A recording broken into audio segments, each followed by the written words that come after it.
women. In the past, they were a part of the workforce, however, only until marriage. Then they were required to stay home and raise a family.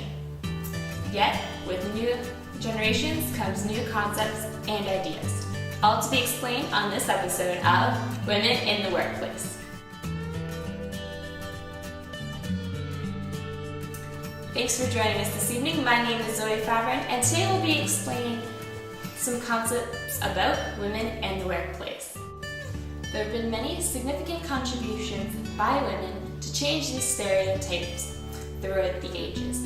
Some of these include: by 1917, over 35,000 Canadian women worked in munition factories while Canadian men fought overseas in World War I. After a long struggle, Canadian women, except First Nation women, obtained the right to vote in federal elections in 1918. In 1943, there was a massive influx of women into the paid labor force, taking over many traditionally male jobs while the men were away at war. In 1951, Ontario enacted Canada's first equal pay legislation.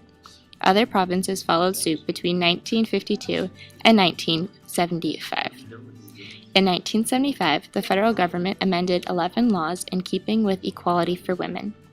Laws were changed about abortion, rape, sexual abuse, divorce, and refugee status in lieu of equality for women.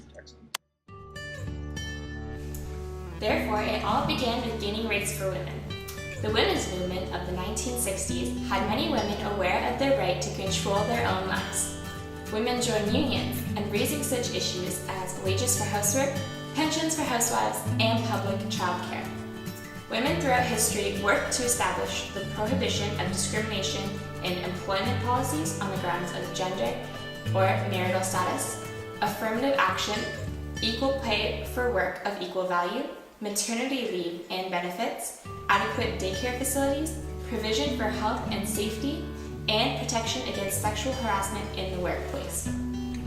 By 1994, more than half of the mothers, that's 57%, of children 5 years and under were in the labor force, and 61% of two-parent families had both spouses employed, with wives earning a representative 31% of the income of dual-earner families. However, the one crisis was in daycare. Therefore, new initiatives like this had to be approved upon. The rise in jobs will plateau out because now women have the means to establish themselves and their families through the laws that have already been established. Despite all the positives, there are many situations that are unsocially just. One of the continual debates is whether or not women have equal pay to men. In 2005, the most recent year for which we have figures, women working full-time for a full year earn an average of $39,200, or 70.5% as much as a comparable man who earns an average of $55,700. This also means that many female single parents do not earn enough to live on after childcare and other costs of working outside the home are deducted. Plus, women are forced into public service jobs where lower wages are prominent. That is why it is so critical for educators to suggest all possibilities and that things like math or engineering are not considered out of the ordinary.